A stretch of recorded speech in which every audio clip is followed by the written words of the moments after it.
What's going on, everyone? I am extremely excited today because we get to play around with one of my favorite archetypes since set 2, and that is Saxon Yellow.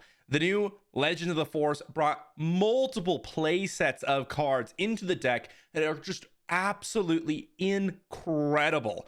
Just change the overall power level of the deck even further than what Jump to Lightspeed did for it already. So I'm super excited to dive into a bunch of the new cards and actually play some Saxon Yellow for you all. Before we do, a big thank you to my patrons over on Patreon. Guys, I'm going to be setting up a patron meet over at the Galactic Championship. If you want to join, just check out the description down below. And I got a TCG player link if you want to pick up any set 5 cards. But let's dive into Yellow and figure out what we're adding. So first off, what are the new cards? Secretive Sage is where we got to start. This is the new 2-drop 2/2 shielded. Yes, it has the Force tag, and yes, that's going to be relevant for other decks. In our deck, we could not care less about the Force. We are not utilizing the Force at all. Instead, this is literally just another Crafty Smuggler, which brings the total up to 3 different cards that are essentially Crafty Smugglers. What I mean by that is we have the Crafty Smuggler, we have Director Krennic, and Secretive Sage, which are all 2/2 shields in our deck, which ends up being a 3/2 shielded.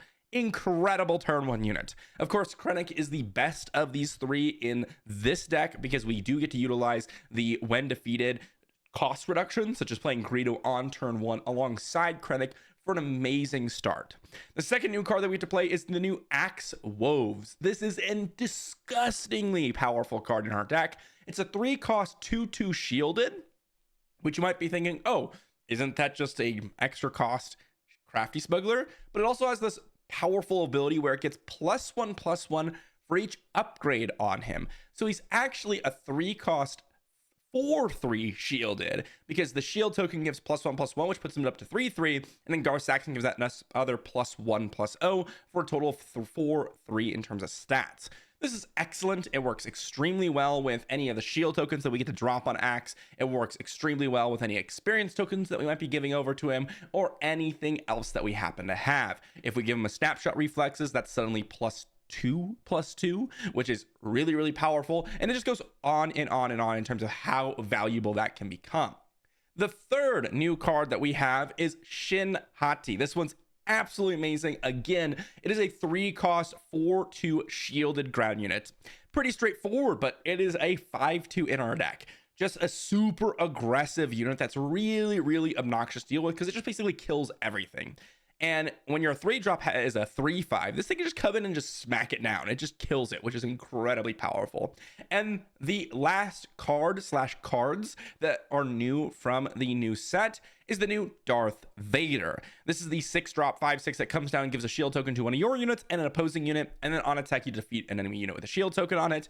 Obviously, still just amazing by itself, but you can go ahead and pass some shield tokens around. It can be really nice with like Axe to get a shield token on him to get +1/+1. You can put it on Darth Vader to give him +1/+0 because the upgrade's going to go up and give him an extra power. But we also have Xian Flurry. This is really, really interesting as this is the way to give him immediate ambush. We can play a force unit from our hand, giving it ambush. So on 7 resources, this gives us some like late game power potential where we can actually just flip the game on its head, ambushing as a 6/6 unit that also defeats a unit with a shield token. So really, really incredible there.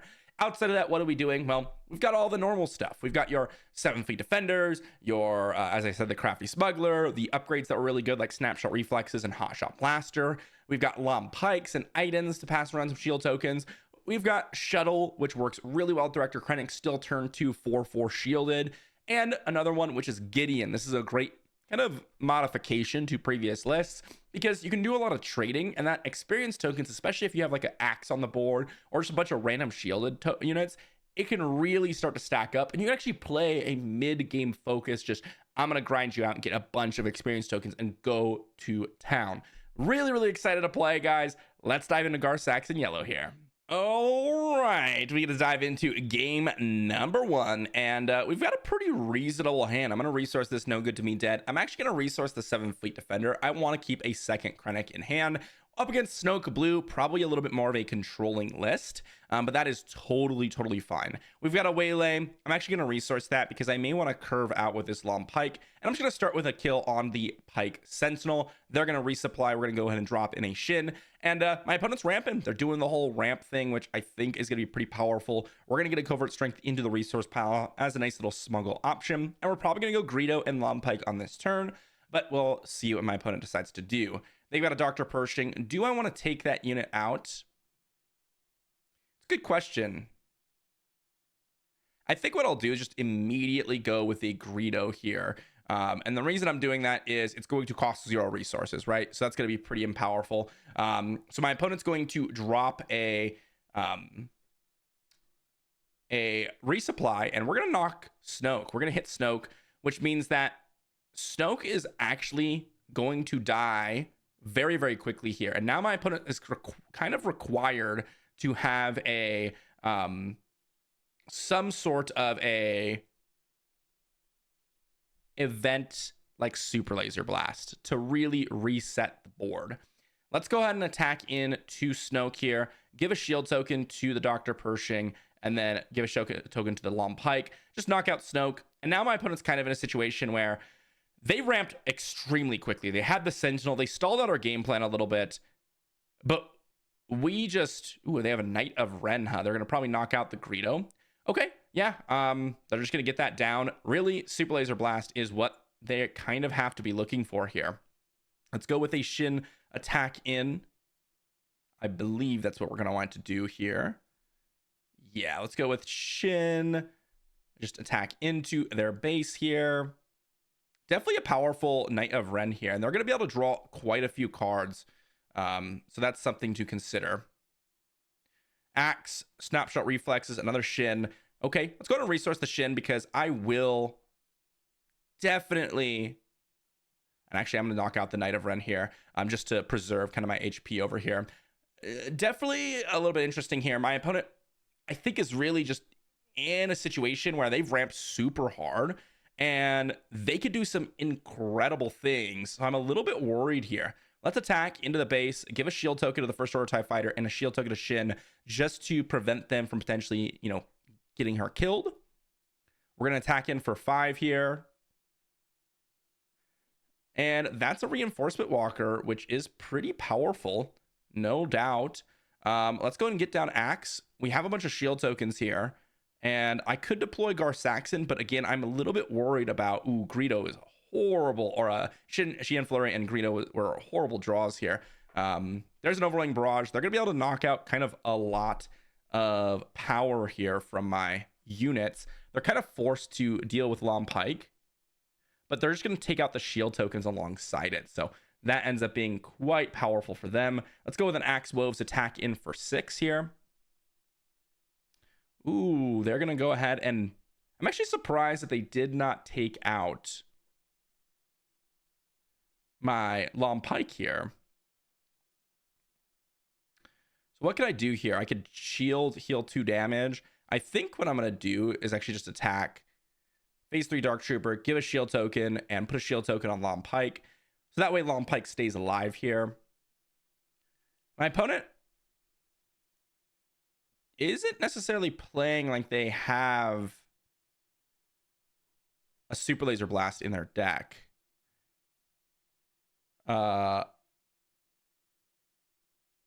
They drew the card here from Reinforcement Walker, which is a little bit scary. They're going to claim initiative. Again, I can't really... Oh, that's exactly what I was waiting for. The Darth Vader is kind of a way with the Shin Flurry to just get this massive late game powerhouse. But I was just worried about Super Laser Blast because I feel like that just completely ruins our game plan. And because of the Shin Flurry in our hand, I felt like we had a little bit of time to play around with. They're going to knock out the Greedo? Wow, really? Okay. I'm a little bit surprised on that. I'm going to attack into base, give a shield token over here, give a shield token to Axe. They're going to no glory, only results here. That's actually totally fine. I'm going to deploy Gar Saxon here. And this allows Snapshot Reflexes to come back. And we're going to be able to get in an attack for 4 here. Power of the Dark Side. Sure, we get the snapshot reflexes back, which is great because now we can attack in for 6. So actually a really powerful play there from us. The fact that they went with Power of the Dark Side actually worked out for us. Let's go with Crafty Smuggler here. And again, I'm just going to hold off on kind of playing anything realistically, because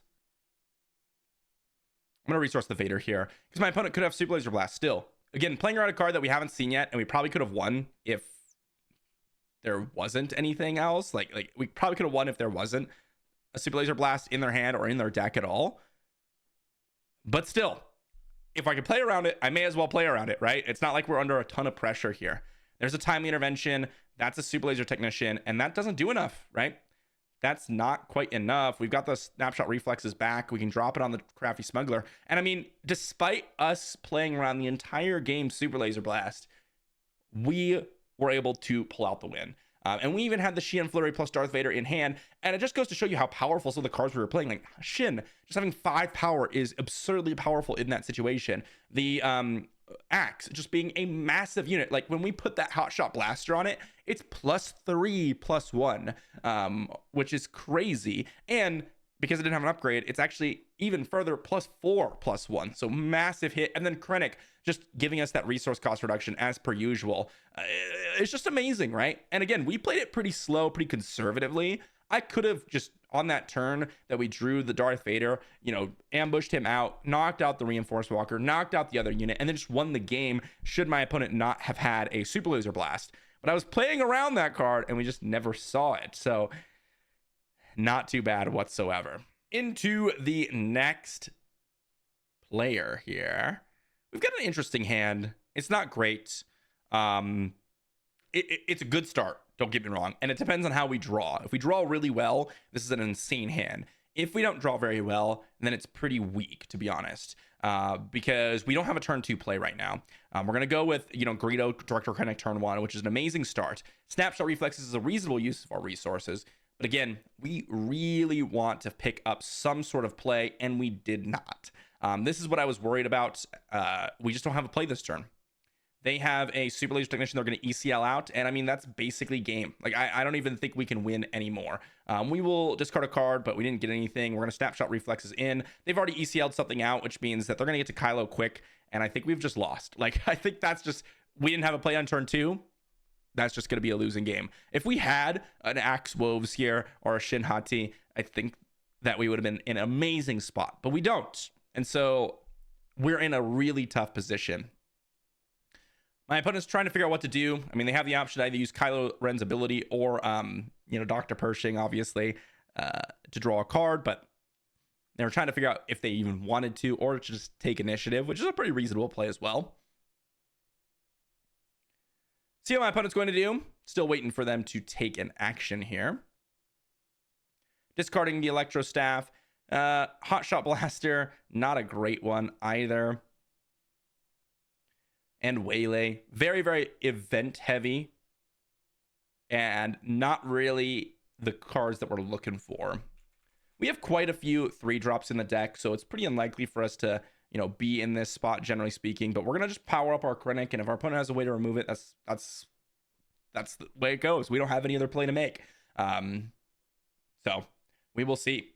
We've got, the Axe Wove, the Shin, and the 7th Fleet Defender on, turn 2, as well as all the 2-drops that we could have drawn. If we drew like a Crafty Smuggler, we'd actually be in a pretty reasonable position, which we have a lot of them in the deck because we would have been able to go Snapshot Reflexes plus the unit here, which would have been pretty good. But of course, that is not the case here. So we're just going to get in for 6. And we're going to see what my opponent's got to do here. Discarding the Shadowed Intentions. They're going to draw an extra card.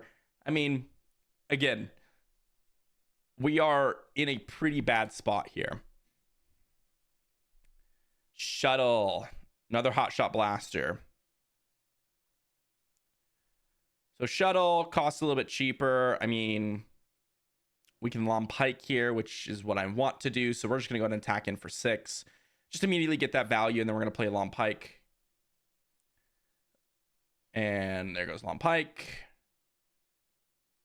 If we draw Darth Vader, the game probably ends because my opponent has the Kylo Ren and they're probably relying on that. They do have a couple of upgrades in the discard pile, but they're actually not that powerful. Like right now, they can make a 7/7 Kylo, which isn't actually all that great.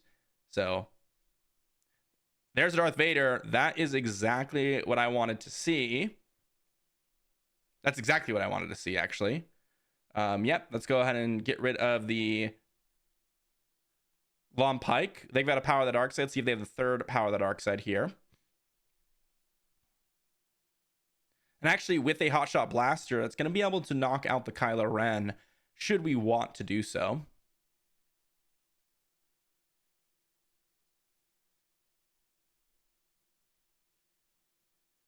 Let's see what my opponent's going to do.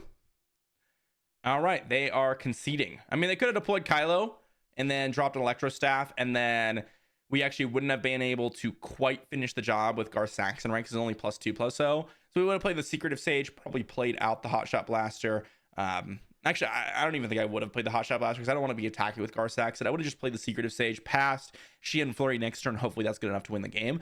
So despite us having a pretty bad start, actually, we still won the game. Like I honestly thought my opponent was going to play a couple of different cards, but the Shadow Detentions, if this was a different upgrade, like a more powerful one, I think we would have been a little bit more in trouble. But we did draw the Darth Vader, which is why this combination is so powerful. Is this is like the trump card for the late game. It just kills any unit off. And despite us like completely whiffing on turn 2 in terms of units, we were able to really pump out some damage, and that's good for us, right? Not bad. Into the next game, we've got ourselves an okay hand, but I'm actually going to mulligan it to hopefully pick up a better one, and this is certainly a better hand. Double Hotshot Blaster in the resource pile. Every single Hotshot Blaster I'm going to resource. It's literally just the same cost, and I get the value of having it in my discard pile. They're going to probably take out the Crafty Smuggler, which is totally fine. Like, if my opponent wants to play this little game of, hey, I'm going to disrupt your hand, and then we're going to be able to deploy Gar Saxon out, like that heavily favors us, ridiculously heavily favored towards us to get later in the game when we are playing the Villainy Vigilance, with Darth Vader and all that stuff. And again, Force Throw, don't care. Like my opponent's done 2 different events and they just took initiative. It is definitely incredibly powerful for us to be in our specific spot here. So happy about that. Resource is no good to me dead because I'm going to go 7th Fleet Defender here. I'm just going to play that out, and then I can also play the Snapshot Reflexes out if my opponent plays out a unit. If they just pass here, I'm just going to claim initiative. Easy claim on initiative here. If not, we just knock out Cal Kestis with Axe. So I'm liking our position quite a bit. I think my opponent's had a really weak start. Spark Rebellion turn 1, not very strong when you have the 4-drop to deploy leader. And then, of course, Force Throw when you have no Force units on the battlefield seems a little bit unfortunate for my opponent. So they've got an Ahsoka Tano. I suppose they can exhaust a unit here. So we will discard Krennic. They can exhaust the Axe, and that's fine. We're just going to claim initiative.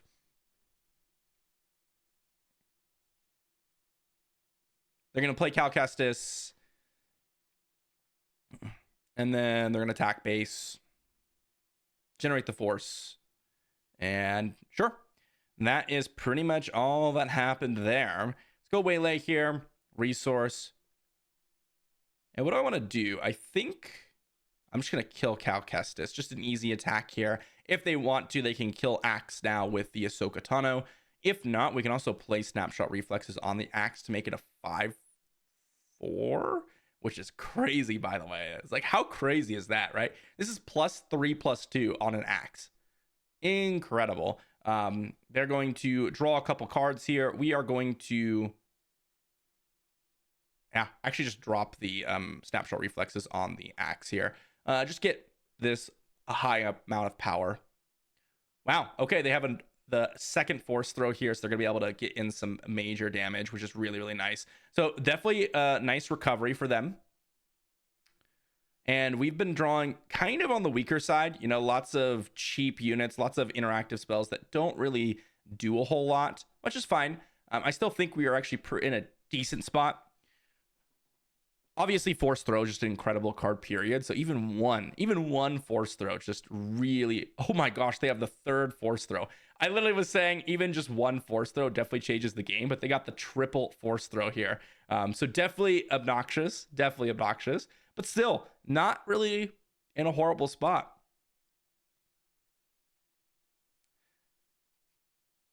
Definitely could have considered just playing out the Shin immediately. And I think that would have been just a better play than rather than attacking with the 7th fleet. I was hoping to stall in action and hopefully that they weren't going to have the third force throw, but they did. It's kind of funny. They can use the force to just exhaust my Gar Saxon, which I think is a pretty reasonable play. We'll see what other units my opponent has. Like they could have like a Plo Koon here, which would be pretty good. We got BD1, huh? All right, let's go Hot Shot Blaster in for 7 into the base. Nice little chunk there.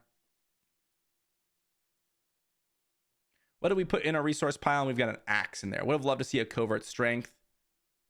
They've got a Hot Shot Blaster. We'll return our Hot Shot Blaster to our hand, and then we'll claim initiative.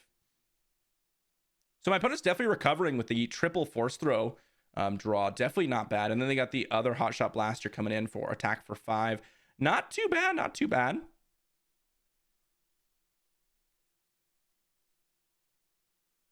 Definitely a weak draw from us, but still, we are in a reasonable position. My opponent dug themselves out of a really bad start. Totally, my opponent just having a pretty mediocre start into us having a pretty solid start, actually. Will of the Force, huh? Honestly, it works totally fine for us because we'd rather them do that over, you know, us losing the 7th Fleet Defender. They're going to attack in. They're going to attack in. And let's see what we draw. No Good to Me Dead, huh? No Good to Me Dead is pretty good. And a Shin is very, very good. Getting an attack for 3. And then we'll see what my opponent's got. I do think we need to get an attack here versus playing on a unit. They can surprise strike in. And then we'll play Shin. And then my opponent can just claim initiative, but we have the No Good to Me Dead. So my opponent is in a real big pickle here because they can claim initiative, but we have No Good to Me Dead to exhaust that Ahsoka Tano. And then, I mean, what can they do really?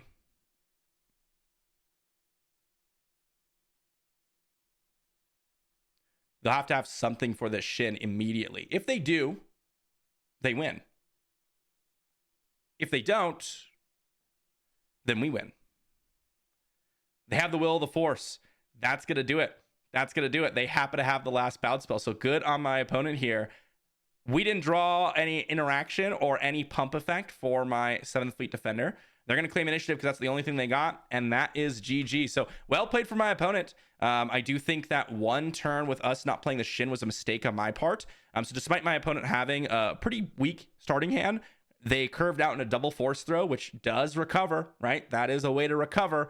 And then they end up closing out the game with just a couple Hot Shot Blasters, right? A couple Hot Shot Blasters from the discard pile or from the resource pile, and then just closed out the game. Really, really close. They did happen to have the double bounce spell to avoid that little bit of damage. But with us not playing that Shin on that specific turn, that probably was the key factor to us winning. So a little bit of a mistake from my part. Into our next game, we got ourselves an okay hand here. Would have liked to see a little bit more interaction or a little bit more value, like Krennic into a couple of resource cost reduction. But we're going to go Secretive Sage here, and we'll see if my opponent's got like Power of the Dark Side, because the Pike Sentinels of the world definitely match up really poorly into our deck. So that's nice to see. But my opponent is playing ECL with Darth Vader, and that is always scary. That can change the game in a drop, like instantly. It can just ruin our whole game plan, right? So definitely something that we have to consider at all times. Obviously, we're just going to get an attack into the Pike Sentinel. There's literally nothing else that we can do, and we'll see what my opponent's got as a follow-up play. They got a Super Laser Technician, totally fine. We will go with Axe Woves over Shin because this is more explosive in general. Waylay, Covering the Wing. I think Covering the Wing's actually pretty good here. I think I might actually resource the Shin so I can go Secretive Sage plus Covering the Wing, which is actually going to be pretty good. My opponent's going to be able to deploy Talzin here, which is decently strong, of course. It's going to attack in for 4. Again, they have the Darth Vader ECL next turn, and we can't really play around it. That's one of the things that this deck is susceptible to, and is one of the scary things in the game overall for us. They had a takedown, totally fine. We're still going to play covering the wing. Give a double shield token over to the Secretive Sage. They're going to attack probably into the base, just shrink down this unit, and then we'll claim initiative. Nothing too crazy going on here. As I mentioned, my opponent probably has the Vader. And if they have Vader here, it's game over, pretty much. If they ECL out Vader, they're able to give a shield token to the X-Wing, kill my Secretive Sage. Let's say they ECL that out. But then the bigger problem is they'll have Vader on the board. And like all of our units have shielded. So they just have attack, kill a unit, attack, kill a unit. And that's just basically game over. There isn't a whole lot that we can do about what's going on here. They're going to shrink down a unit here. That's fine. We're going to get in for one. Interesting, my opponent decided to attack the Secretive Sage now versus before. A little bit surprising there. I think my opponent is stalling on a Darth Vader deploy here. Okay, they have Dr. Pershing. We're just going to drop Gideon. Nothing else that we could really do. Ooh, some pretty decent cards here. I'm going to go resource the Xian Flurry. And I will just go ahead and attack that Phase 3 Dark Trooper. Get the trigger, and I will put it over on the X-Wing. Mainly because right now the Talzin just trades with Gideon if she were to attack it. So that's fine. If they have Darth Vader, again, there's not a whole lot that we can do about it. So I cannot play as if we're playing around Darth Vader. And to be honest, this kind of... and this is not the Darth Vader that I'm really worried about, but it's still pretty good. Ooh, they're only grabbing Dr. Pershing, huh? Wow. That's really bad for my opponent, actually. They can ambush. Yeah, take out the Gideon. Sure. Gideon's down. Get in for 4. And I mean, we're just going to deploy a bunch of units here. Attack base now. Shrink down the X-Wing. Attack in for 3.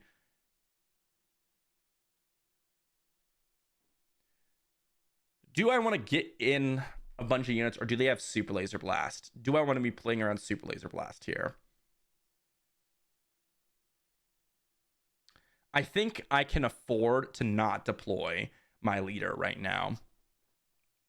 I think we're in actually a pretty good spot to where if they Super Laser Blast here, then I deploy Gar Saxon. I can get in for, actually, it's a 4/7, so that's like a 6 powered, 7 powered, 9 power, which is 1 short. So they do have the Super Laser Blast, as I had mentioned. We can deploy Gar Saxon. We put a Snapshot Reflexes in.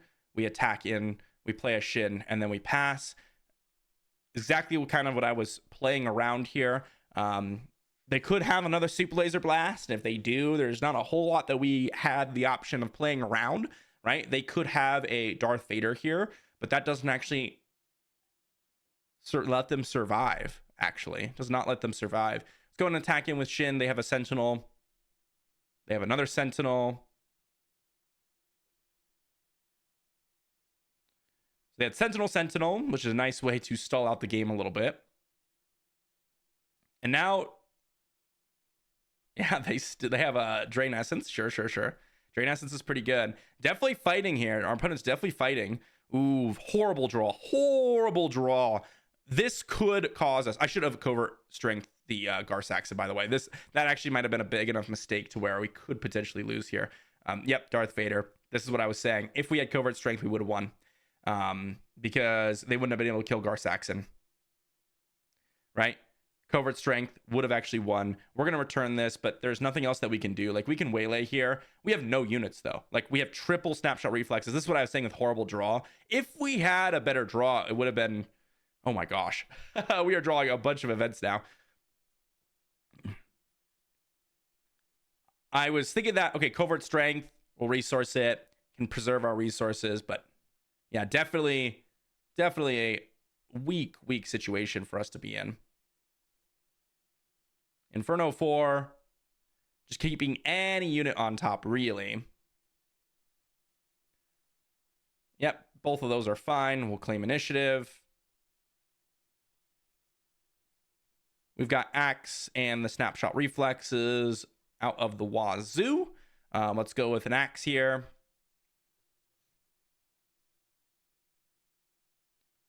And then, I mean, let's play Iden. If they have another Super Laser Blast or something, then yeah, they took it out. Covert Strength would have allowed us to win the game, guys. Definitely a little bit of a situation of playing too fast. As soon as I passed the turn, what did I say? I said, oh my gosh, I think I just threw the game because I should have just played the Covert Strength. That's one of those things where, oh, I'm sitting down and I'm playing the game really fast and wait, oh, they timelied out. Okay, timely is pretty good on Darth Vader, but still not quite enough to actually prevent the loss here. So we are still in a winning position unless they have a Power of the Dark Side or something of that nature. I mean, we're going to claim here. Do they have a Power of the Dark Side? Or a takedown or some sort of removal? They don't. That means GG. So we still ended up winning the game despite us throwing a little bit. But again, that is one of those representations where it's like, I literally, as I was hitting the next turn button, I was like, wait a second. I should be playing Covert Strength here. And I should be, healing up my units. Because the key is like Vader only ambushes a 5-power unit. So when they come down and ambush the Gar Saxon, as long as he's out of 5 power or 5 toughness range, he lives, and then we get to finish off with a Hotshot Blaster. But he had a little bit of damage on him, which prevented the, or allowed the Darth Vader to finish it off. So yeah, definitely just, I could have resourced the Covert Strength, played it for my resource pile, which is what I was thinking in my head. But then in the interest of getting these games out, like, I was excited to get to the next turn. I was like, okay, what's going to happen? And definitely should have grabbed that Covert Strength there. All right, the next one, we got Kylo Yellow. Very, very interesting one to see. Definitely a weaker hand here up against Kylo. I'm hoping for, Crafty Smugglers. Now, this isn't a great hand. I'm going to resource both Hotshot Blasters. Again, it's literally just, it's just better in the resource pile, so there's no reason to resource anything else when I've got that as an ability to resource here. And then basically all of our Crafty Smugglers that we have in our deck are going to be pretty strong. Not really what I wanted to see, to be honest. Let's go Greedo here. Again, not a fantastic start. I'm going to let my opponents see if they want to go with... All right, we're going to pass here, see what my opponent's got. See if they're going to go with some sort of... Okay, we're just going to claim initiative then. We're in a situation where we need to deal with some of these space units, right? We can't be having my opponent just drop a bunch of space units and absolutely dominate us, but that's kind of what's happening right now.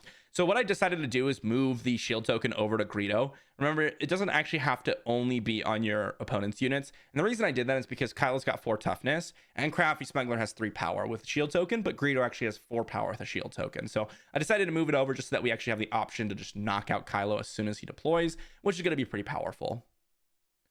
They've got a breaking in. Are they actually trading? Wow. Okay. I'm a little bit surprised at that. Yeah, I'm a little bit surprised at that. And a surprise strike. Okay, we're going to pass here. Can't let my opponent deploy Kylo. They're going to claim initiative almost certainly. But we just can't take the fat hit that would incur. Let's resource this Long Pike. We've got a 7th Fleet Defender. Yeah, I'm surprised my opponent went the breaking in. I mean, yes, it's bad for them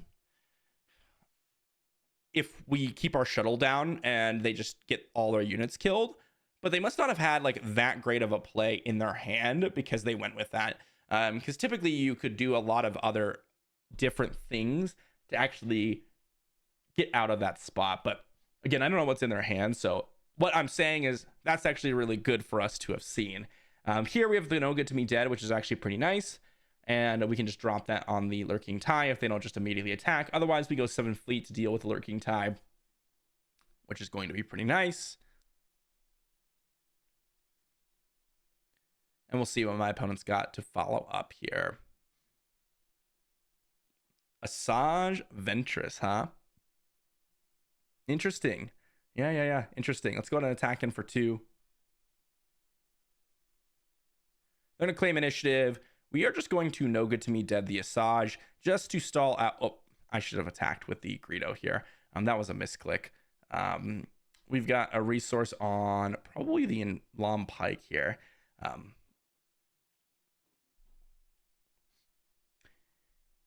Misclick on the Greedo. Should have attacked in for 4, of course.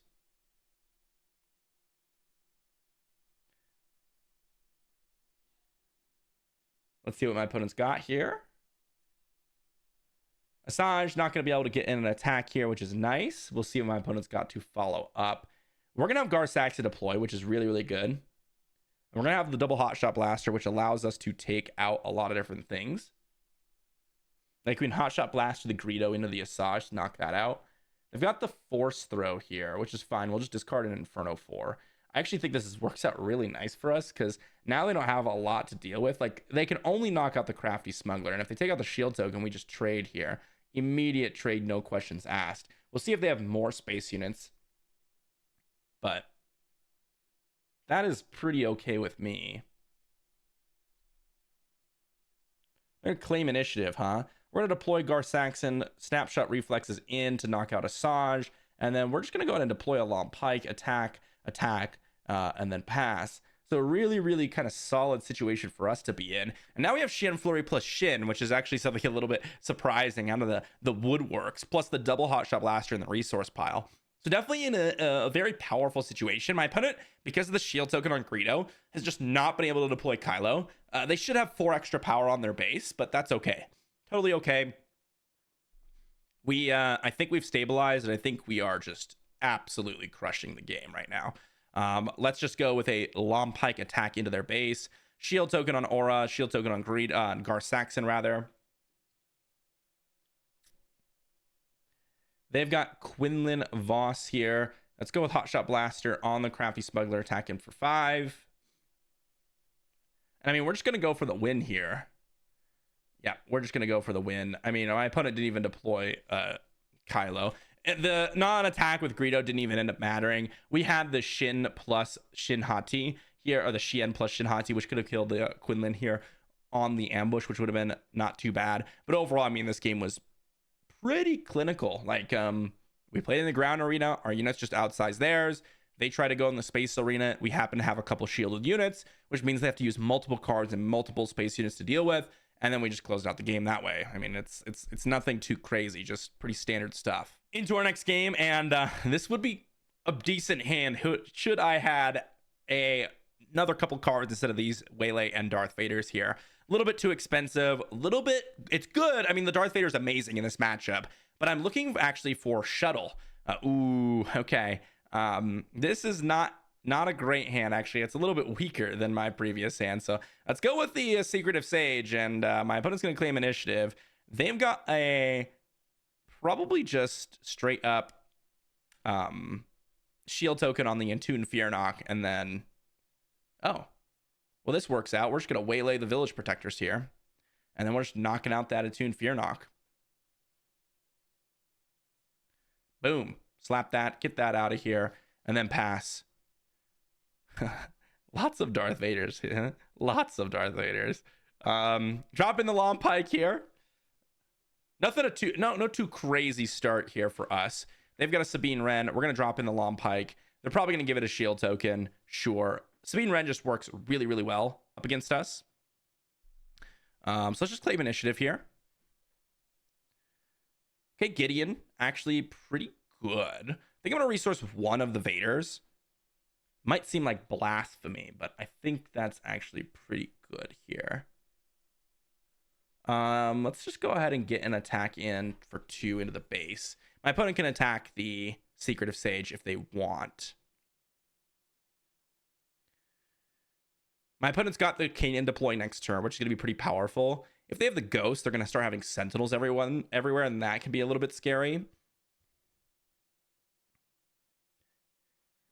Definitely not like the strongest start for us, but also not a very strong start for my opponent either.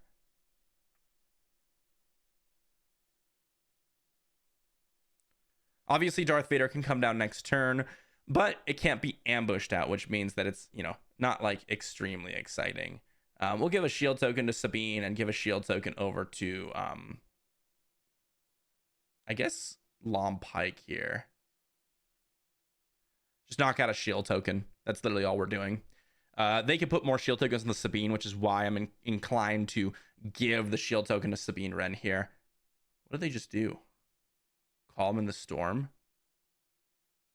That does nothing in that specific situation. So I think my opponent just kind of made a little bit of a mistake there. They just didn't realize that they could not do it in that way. Let's just attack in. We'll give a shield token to Sabine, give a shield token to the Gideon here, give an experience token over to Lom Pike, start pumping up all the different units here. They can deploy Kanan, which is pretty good, no doubt. Let's go ahead and deploy out. I think what I'll do is actually just attack in the base for 6. And then see what my opponent decides to do here. Because they could attack Lom Pike with their Kanan. They're going to attack Gideon, huh? Okay, let's go Darth Vader. Give a shield token to... Oh, what do I want to do here? So I can protect Darth Vader, but I think I just want to protect Gideon here and give another shield token to Kanan. Because my opponent doesn't have a current way to deal with Darth Vader. Which they may have. But this is kind of just like a really tough... Yeah, they have the Jedi lightsaber. Okay, so this is something that really makes things real tough for us. They're going to be able to kill the Vader off. And this is something that I was worried about. I should have probably gone with a shield token on Vader. Because this is more of like a win more play is what I was thinking. And that's exactly kind of what ended up happening. Okay, Axe Wolves in the resource pile. We'll go on and attack in with the Lom Pike. Kill the Loth Wolf. Give a shield token over here. And a shield token over to, I suppose, the Lom Pike? Or I suppose Gideon actually here. And we can give an experience token over to Gideon as well. Jedi lightsaber was like the one card which I was like, ooh, if they have a Jedi lightsaber, this gets real tricky, which of course they happen to have, as per typical, right? Okay, let's go covering the wing, give a shield token over to Gideon. So again, they're trying to knock out a couple shield tokens so that Kanan can come down and smack the Gideon. They can always just, force throw, huh? Let's get rid of the 7th Fleet here. They can knock out the Lom Pike if they want.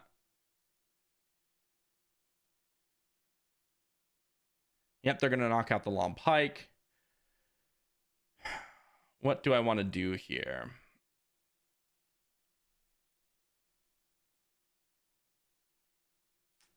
I mean, Krennic doesn't really do a whole lot. If I deploy Gar Saxon, what happens? It's pretty bad for us too.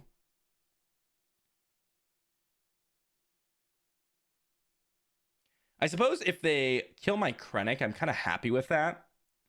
Because then I can just attack in with Gideon and then deploy Gar Saxon and attack in with that. And then hopefully that's going to give us enough power to win.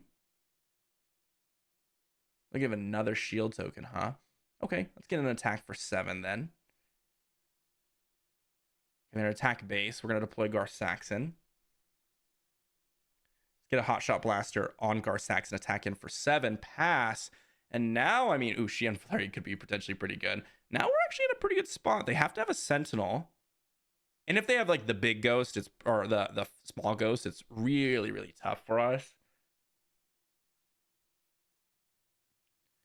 Okay, they don't have anything, so that's going to be GG.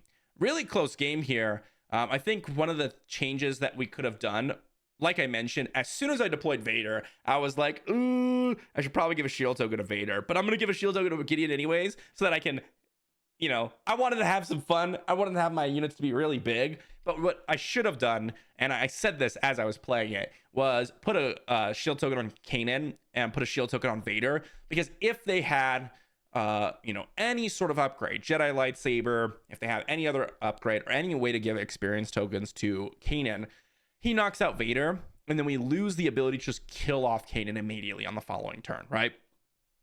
And that's what made the game actually tricky. If we had Darth Vader, the game would have been over. And that's something that I had to consider because that's really our only losing scenario.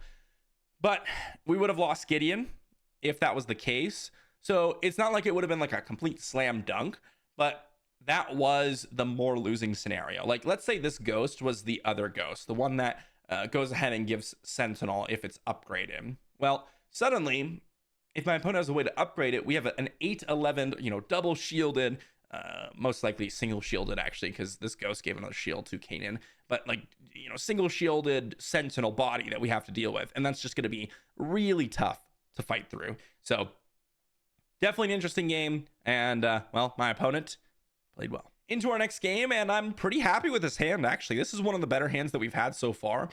No hand with like mega crafty smuggler where you can go like crafty smuggler and a crafty smuggler and a crafty smuggler and a crafty smuggler. They're all crafty smugglers, by the way. Krennic is a crafty smuggler. The crafty smugglers are crafty smuggler. The secretive sages are crafty smuggler. They're all the same. Okay.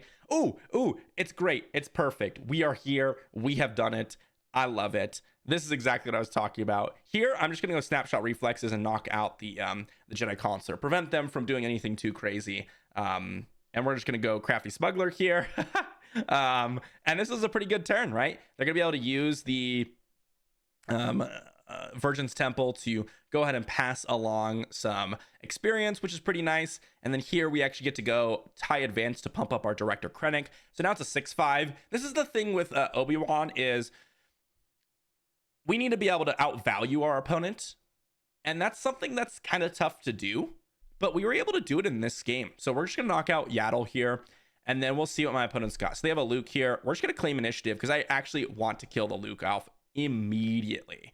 Right? They're going to give experience over to token over to it. And that's totally fine. And we cannot afford whatsoever to allow this Luke to live. Because if my opponent deploys any unique unit, it suddenly gets extremely powerful. And then we're in big trouble. Obi-Wan's Ether Sprite comes down. We got Gideon on the board.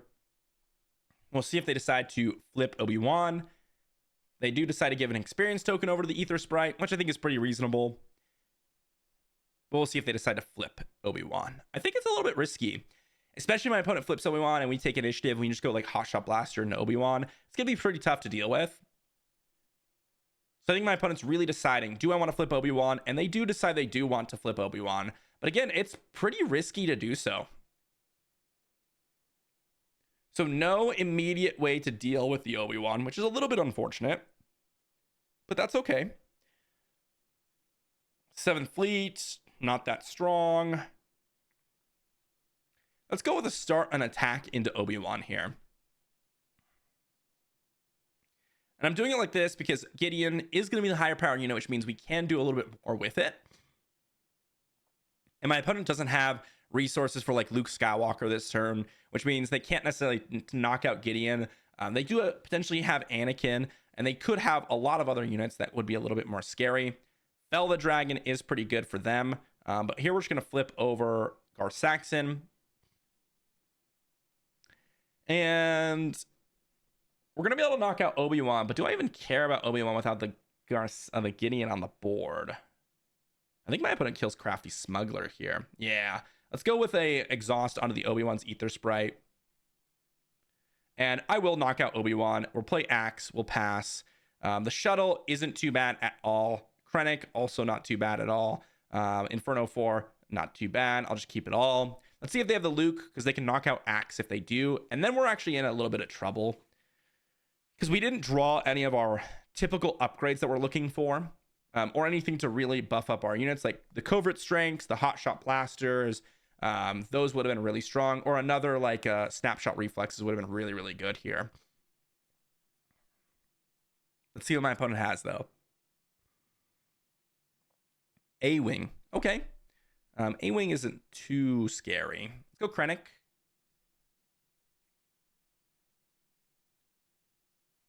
My opponent can use the Force to give an experience token over to something. They will. We're just going to go shuttle, take control of an upgrade, grab that experience token, give it over to Axe, because it's actually going to pump them up at +2. +2, which is really, really nice. Then we attack in for 6, attack in for 4, pass. Another Inferno 4, another Gideon. Again, I'm really looking for hotshot blasters and things, that type of thing. Shuttle is incredibly powerful up against Obi-Wan. This is like one of the best cards. By far, one of the best cards. No doubt into Obi-Wan. If we had this earlier, it could have just changed the entire game. They attacked base, huh? Interesting. And we have lethal on the board. I mean, let's just ignore them. Let's attack in with Axe here. Let's see what my opponent wants to do. Just attack with Axe. It's the highest damage dealing. I know Gar Saxon's more likely to die. But here what we do is yoink the experience token, give it a Gar Saxon, attack for 6, and that's GG. Right? Because it is a when defeated trigger. So nice little trigger from Shuttle. Shuttle is amazing. But yeah, I mean, you saw there, like if we had let Jedi Consular live, game would have been over. Game would have been so over. Because they would have deployed Obi-Wan's Ether Sprite potentially on turn 2. And then they would have curved that into whatever else that was incredibly powerful. They could have also just played a Luke Skywalker on turn 2, which would have been really devastating because they have the Force. So they would have given it an experience token, right? Just by nature of having the Force. But they could also just wait till next turn, make it a 4/6 and give it a shield token by just playing a unique unit, which would have been incredible as well. And then Obi-Wan would have just been able to pass around a bunch of experience. Jedi Consular is really, really scary. Really, really scary to see. But snapshot reflex, we had a really nice value, a couple of turns. And again, the shuttle there was incredible. The Axe being up to a +2/+2 from that one experience token definitely changed the nature of the game. And then, of course, like, well, we get to slap it on the Gar Saxon, but that didn't really change the game. Like, my opponent would have had to have multiple things to deal with with a bunch of the units over here. We also would have had the Gideon deploy plus the Inferno 4. I'm surprised my opponent went with the attack into base, because that really kind of solidifies them to be like, okay, I'm winning this turn, or I've got a big play to make. You know, not that that game would have been a whole lot different, but let's say they attack Gar Saxon. Okay, then I attack in with X, get my 6 damage in. They follow up with an attack in with Obi-Wan's Ether Sprite into my unit. Okay, then I move the experience token over to Krennic, which means we attack in for 4. And then if they have, like, let's say 2 removal, takedown plus Fell the Dragon, it gets a little bit tricky potentially. Or if they have like a Village Protectors or something to stall out some attacks, we still would have been able to deploy like Inferno 4 and Gideon. Inferno 4 would have died to the A-Wing, but at least Gideon would have lived. So it would have been still very tricky for my opponent, but I think it would have definitely been a little bit closer. Very, very close game here with Obi-Wan. I think we were just on the borderline of being a little bit overrun, but we managed to keep up against our opponent and obviously take out the game. So Gar Saxon, guys, let's talk about it. All right, what did we learn with Gar Saxon? Well, everything I just said at the beginning of the video was true. We had the Axe come down and just be massive units. We had the Secretive Sage, which is just another turn 1 play that's a 3/2 shielded. We had the Shin Hati coming down and just being an obnoxious unit. Very, very high power and tough to deal with. And then we had situations where we had the Xi'an Flurry plus Darth Vader, and we even deployed the Darth Vader as a normal unit, and it ended up being very, very tricky to deal with in some situations. So everything that Gar Saxon was doing before, he just does a little bit better now. To be honest, you can make a couple changes to the deck. I do think Shuttle is a really nice one to keep in the list. So definitely something that I've been keeping with because there's a lot of experience tokens running around, but you could definitely switch things up. Like you don't have to play the one of Iden. You don't have to play the one of Tai Advanced, even though both these cards were particularly useful in some games. You don't even have to play the Xi'an Flurry. This could definitely be more of a sideboard plan. I initially started with a couple less copies of Vader, like 1 to 2 of, and then no Xi'an Flurries, and this was just kind of a unit I was playing. And then you could play things like Surprise Strike Breaking In, and then you can sideboard in the Vaders and the Xi'an Flurry if those are going to be more mid-game matchups, just so you have a little bit more power in the mid-game or in the early to mid-game with the Surprise Strikes and Breaking In. Covering the Wing is one of those cards that has been surprisingly good. Honestly, you could go to 1 or 2 or 3 of in the deck. Just the shield token is pretty good. Same with like Asteroid Sanctuary. Just ways to give shield tokens has been pretty powerful. But overall, guys, I mean, this is still the Gar Sax that you know and love. You know, Snapshot Reflex is still an absolutely absurd card in the deck. Just not Hotshot Blaster, absolutely absurd. And I mean, again, the most impressive out of all of these has been Axe. And I didn't think that that was going to be the case when I first saw him. I know it sounds pretty powerful to begin with, but you saw in a couple of games there where like we would just drop a hot shot blaster on Axe, him being a 2/2 to start with. He gets +3/+0 from Gar Saxon, then another +1/+1 from the Axe. So it turns out to be +4/+1 in a hot shot blaster attack, making him a 6/3. It's things like that that just get really absurd. Or playing like a snapshot reflexes, which is normally +2/+1 in this deck when he's a 2/2, making him a 4/3, right? But then with Axe, it's a 5/4 because of the +1/+1. So just really, really incredible stuff. Of course, passing around experience tokens with like Gideon or the shuttle just goes out of control. So definitely the most exciting card in the list has been that Axe. But overall, it's been pretty powerful. It's been doing some work. Definitely played a little bit too quick in a couple of the games here where I was just clicking, boom, misclick, or boom, I should have used the covert strength when I had it available. But give this a shot. This is one of the best decks to take to your local showdown. It's very budget friendly if you were to remove the Darth Vaders from the list. Granted, we don't have Darth Vader's price point since the set isn't fully released yet, but I'm sure this card is going to be probably the most expensive card in the set. So if you were to omit this card and just run other cards instead of it, the deck would still be immensely powerful because Vader is more of that like insurance game plan, and it's a really good insurance game plan. But the deck is actually way more aggressive than that. And that's something to keep in mind, is that we are actually pretty aggressive, even though we're making a lot of value trades in the early parts of the game. Because of the upgrades that we're playing, we just outpace our opponent in terms of power and toughness. And then we just build a big board and just, get rid of them. So really fun deck. Had a lot of experience playing around with Gar Saxon Yellow. And definitely give it a shot, as I said. Thanks for watching, and I'll see you all for the next one.